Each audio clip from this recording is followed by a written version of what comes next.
Why does your scanner show the P0713 engine code? What does it mean?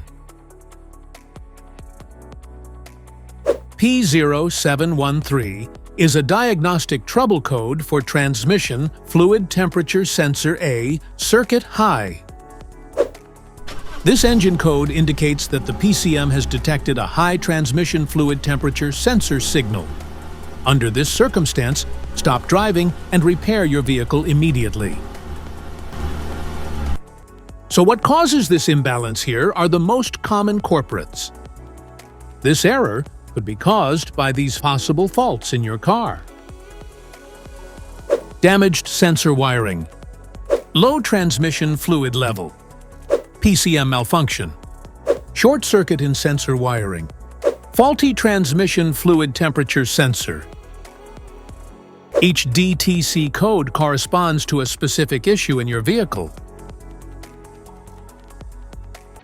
This error code can appear in any vehicle equipped with an OBD2 system, which includes vehicles manufactured since 1996.